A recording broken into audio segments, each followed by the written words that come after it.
Okay, this is going to sort of be like an ask video, except I didn't actually receive these as asks in my inbox. Depending on how long this is, there's a couple more I might answer. But one thing that I wanted to talk about was the panel that they did. So in case you're not familiar, they did Daryl Dixon Panel, like kind of like they would do at Comic-Con. And it was on Friday that they did it. So this past Friday before the final episode aired.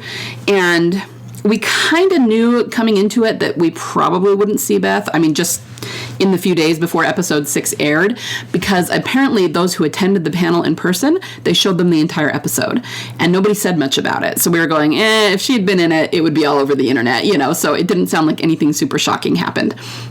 Well, I actually had to attend a family wedding on Friday, so I didn't get around to watching the panel until late at night. Like, it popped up on YouTube, as you might expect, and I ended up watching it at like 10 o'clock at night. And I did mention this briefly in my video analysis, but there was really not a whole lot to it. So I was reading things from other people, and most of it was the carolers being upset about things. They were talking about how Carol was being disrespected, and that the showrunner confirmed that Daryl and Isabel would be a thing, and that's the main reason why the carolers were upset, is because they were interpreting it that way. There was even a part where they said that Gimple threw Norman under the bus, and Norman got really flustered, and I was just going, okay, well, I need to watch this and see what they're talking about. Yeah. Once again, I just had to laugh because it was such a big nothing burger. I mean, they didn't really talk about very much. The thing where they said that Gimple threw him under the bus, I didn't think that's what it was at all. Gimple was talking about how they had originally wanted to film in France, and they were hoping they would be able to, but they didn't know for sure that they would be able to. And through everything that happened, I mean, of course, the show has... So one thing that he did let slip that I thought was interesting is that they had been talking about this for years. Like, I don't remember what number he said, but like 6 years or something, this has been in the works. So this is not something that just suddenly happened and they kicked Melissa out. I mean, it's just more evidence that the carolers don't know what they're talking about. This has been in the works for a long time, and Norman has been talking about it with Gimple and with Nicotero for years now, and they just, it's taken that long to come to fruition. Anyway, but they were trying to say that he, out of anyone, really kept them focused on hopefully getting to film in France. And there were times that they might have moved away from that and given up on it and just thought, no, it's okay, we'll just, film it in Georgia and pretend to be in France. But he kept them really focused on it and said, no, let's push for that. Let's try to focus there. And anyway, that's all that Gimple was saying. And he was trying to give Norman props for that and saying he kept us really focused. He's the reason we were able to film there and get all this great cinematography and everything. And then Norman jumped in and said, well, it was also Melissa. She was also really excited about it. And so he was kind of trying to include her in that. And if anything, I thought that was nice of him. He was trying to give her some credit for the hard work that was done, even though she wasn't in season 1. And even though he was doing that, the carolers are still really mad about it. And I think the reason that they're saying that is because they didn't like that it was filmed in France, because that's why Melissa had to back out of it for the first season. And so they like to say that the reason he wanted to film there is because he's with Diane and she's French and just all this stuff that has nothing to do with anything. And anyway, the point is they came up with all this stuff. But here's my takeaway from the panel. They did not talk about anything that's actually happening in the show. Okay, they did not talk about Daryl and Isabel. They did not talk about what had happened in season 1. They did not talk about what had happened in the 6th episode. They talked about Melissa being on the show next season. They did confirm that she would be a series regular for season 2. That's pretty much it. They didn't say anything else. I mean, most of what they talked about on the panel was outside the show stuff. So they talked about the inception of the show. They talked about how they had pitched it to Norman and Melissa and that they were both really, really excited to do it. I know I mentioned this before, but they said that it was on a Zoom meeting and Norman cheered and was really excited and Melissa giggled, but they were both 100% on board and really, really excited to do it. They talked about all the struggles to get to France and to film in France, and they talked about having zombie extras that were French. They told some funny stories. Some woman, I don't know who she was, but she was walking down the street, and there were all these zombie extras who were smoking, and they just moved aside so that she could get by. And then they saw that she posted online and said, the zombies are really polite. And they talked about how a few of them, like Nicotero, and some of the other showrunners, they speak some French, not much, just a few words that can kind of get them by, and how when they would try to speak in French, they were trying to speak in French in order to, kind of honor the people that were there and try to speak their language, but they butchered it so bad that the French extras were going, it's okay, we understand English, just speak English. So I thought that was funny, and I would do the same thing. I'm sure I would butcher the French if I tried, even though I know a few words. But that's what I mean. Those were the kinds of stories they were telling. They were talking about things that had to do with filming, and outside the show, they did not talk about the plot at all. Like, at all. There was no mention of Daryl and Isabel being a thing. There was no mention of Daryl and Carol being a thing. I think that they called Carol his best friend a few times, and that might have set off the carolers as well. But the point is, there just wasn't much to it. And if anything, I was a little bit bored because they weren't talking about the plot. They were talking about other stuff, and it was fine. But there was a few times that I was going, yeah, this is a little boring. Are they going to talk about anything else, And they really didn't. So all of that is just to say, if you hear people talking about the panel and that there was any kind of big hullabaloo about it, there wasn't. It was really, really small potatoes. The only other thing I will say is that Gimple was being coy about things. I saw something that said they thought he was lying. I wouldn't be quite that harsh and say he's lying, but I would say that he was misdirecting a little bit, which we know they do. First of all, they asked him, the host guy, it was not Chris from Talking Dead, which a lot of times it is, but it was a different guy this time. And he asked Gimple outright, can you tell us any spoilers for season 2 or what to expect? And Gimple just gave his run-of-the-mill answer. He's like, you know me, it's me. I'm not going to tell you anything other than it's going to be great. And that was pretty much it, because that's what Gimple always does. He doesn't like to give spoilers. And there was one other thing that I thought was probably bull, where they asked if eventually all the spinoffs would come back together into one big, flagship show again, which is something that we've talked about, but that's coming also from people who are not TDers. Lots of the fandom think that. And it just makes sense, especially because the reason that they ended the flagship show was for technical reasons. It was because of streaming rights and contracts, and it was a business decision, but it wasn't a we're done telling the story decision. It was just so that they could get the streaming rights back and be able to put it on their own app, so that's not a creative decision, it's a business decision. So it just makes sense that they would tell these individual stories, which is good and which is fun, and then eventually they'll all come back together. And Gimple said he didn't have any concrete plans to bring them back together, but he was open to it. And that, I do believe, is crap. I think that they're going somewhere with it. They know where they're going with it. They're just not ready to tell us that for sure yet.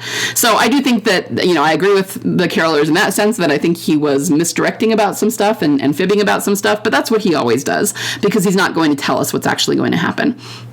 Anyway, so I just wanted to put my 2 cents out there about the panel, because if you go into certain tags, you're going to read that all this stuff went down and there was so much drama. And you guys, there was no drama. There was nothing like that. It was just kind of a fun interview with Norman and some of the showrunners, and they didn't really say much at all about the plot. So that was pretty much it for that. So we've got a few minutes here. Another thing that I wanted to say that I have not mentioned on my videos yet, and I do not have any proof for this, although I can show you a picture. I got permission to tell this story from a good friend. So some of you may know her if you follow her on Tumblr. Her handle is Doe Rose Q. She's actually one of the first friends I made in the fandom years ago, like when I remember first talking to her when the Wolves episode was happening, so that was like 602. So that was a long time ago. And we connected over our love of Beth and Daryl and hoping that she would be back and everything.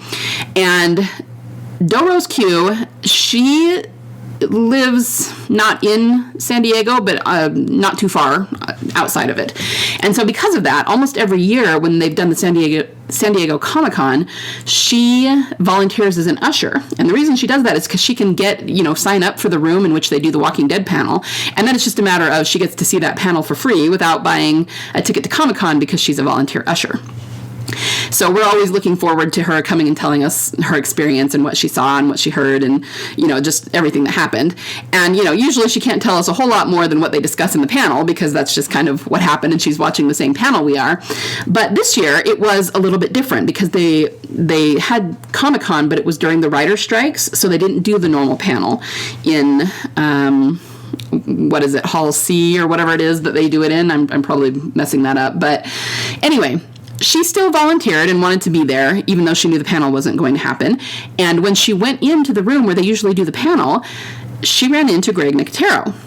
He was sitting there, and she went up and talked to him, and he was trying to keep a low profile. He was there to support some of the shows, but because of the writer's strike, he also didn't want to make a big deal about the fact that he was there. So, he was kind of being quiet and keeping to himself, and she is somebody who is not shy about telling people that she loves Beth and Daryl, and she has a ring that she wears that has a Beth and Daryl picture on it. In fact, she's sent me some jewelry that she's made that's like that. And she told him that she loved Beth and Daryl, and she hoped Beth would be back, and, just kind of Bethel forever kind of a thing. And she told us that he just kind of smiled and nodded. I mean, he's not going to confirm anything because he can't, but here's what he did say. And I just thought this would be something you guys would be interested in hearing. He said, well, then I think you're going to love everything that happens in the Daryl Dixon spinoff. Specifically, he said that in response to her saying that she loved Beth and Daryl together. Now, like I said, this is not... We don't have a recording of this anywhere. It's not official. We don't have a record of it. I can show you this picture that she took with him. He agreed to let her take a selfie with him. And this was just a few months ago. But he would not say that if Daryl was going to get together with somebody else.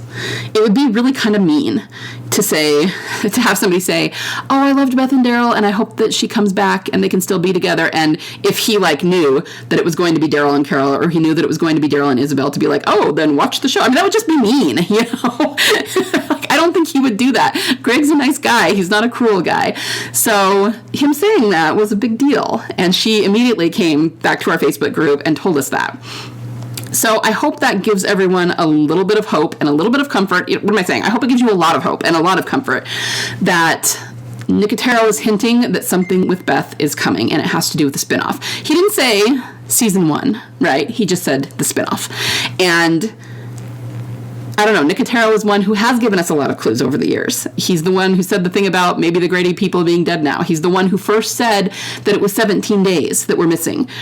He didn't call it that, but somebody asked how long has it been between Coda and 509, which was Tyrese's death episode, and he said 17 days. Why 17 days? That is so ridiculously, weirdly specific, So he's given us a lot of clues over the years, and I think that he is very much a Bethel's shipper, and he's very involved in what the storyline is going to be. So I asked Rose Q if I could tell the story, and she encouraged me to, and to share the photo. So thank you to her for letting us share that, and for giving us all a little bit of hope that Beth is going to return, and that we will either see her in the spinoff, or the spinoff is going to lead to her in some capacity. And again, with Carol coming next season, I can see it. We're getting closer. We're getting there. So I think that's what Greg was hinting at. So those are my stories for today. I'm going to do at least one more, probably tomorrow, in which I talk about the missing 17 days again and try to bring everything together that we think happened. I have gone over it before, but I'm going to go over it in a little bit more detail so that you can kind of get a more rounded vision of it, because there's been a lot that we've learned over the years, and it's taken a long time to piece it together. And usually when I tell it, I'm only telling one part of it. So one more thing before I go today. This was something that I did not catch when I was watching it, but Beth Green Prevails caught it, and she posted about it, and I did reblog her post on my account today. So if you want to see it and read about it in more detail, go look at her posts. But there is a column or a pillar behind Daryl when he is eating dinner at the nest, and it has a coda sign on it. Guys, that's huge. That's huge because of the way that you read music. Now, it's really hard to explain this audibly to somebody who doesn't read music, but the way that a coda goes when you're reading the music is that you skip over something, okay? So there's a few different ways it could go depending on whether you're playing like a DCL coda or, just depending on the way the music's written. But typically what you do is you would go back to the beginning, you'd play things through once, and then there would be a repeat, and then you'd go back to the beginning, and you would play through again until you hit the coda sign. When you hit the coda sign, you skip over the next part of the music, and usually you go find the second coda that's written there, and you skip to that, and then you play the concluding part of the piece. At least that's the basic gist of how you play a coda. So we've gone over this all before, but just as a refresher, them calling the episode where Beth was shot a coda has a couple of different meanings, and it's kind of misleading. On the surface, if you look up the definition of a coda, it usually is defined as the concluding piece of the music, the concluding passage of a piece of music is a better way to say it. So people thought that made sense, that was the episode she died in, because it's the concluding piece and she's the songbird, right?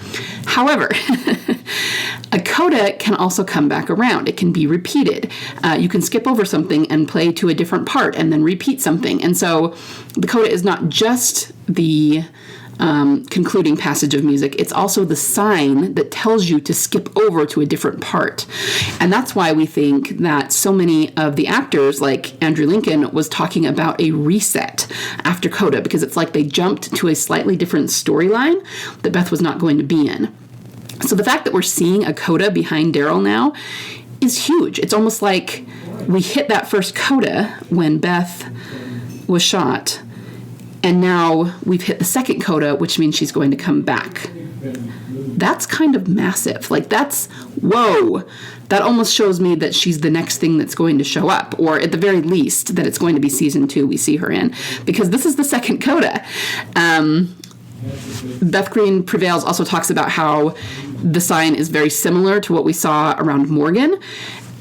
And when we saw that around Morgan, that was also in the coda episode, which is interesting. I mean, not only is it just a callback to coda, but it's also a callback to Morgan. And we know that last we heard in Fear the Walking Dead, Morgan was heading for Alexandria. So a lot of things are coming back around, and that's actually super exciting that somebody found that. I have said this before, but I am actually not good at seeing background details, colors, shapes, that sort of thing. I mean, sometimes I pick them up if I'm looking directly for them, but it's not my forte. So I totally missed that. And I'm so glad that somebody else found it, because it's super, super important and it's super exciting. And that's making me super happy right now. Okay. So I just wanted to mention those 3 things today. And I will be back with more tomorrow. I'm not actually sure what order I'm posting these in. So if I'm a little out of order, then sorry. But anyway, either way, I should be back tomorrow with more. So everyone have a wonderful day. Bye.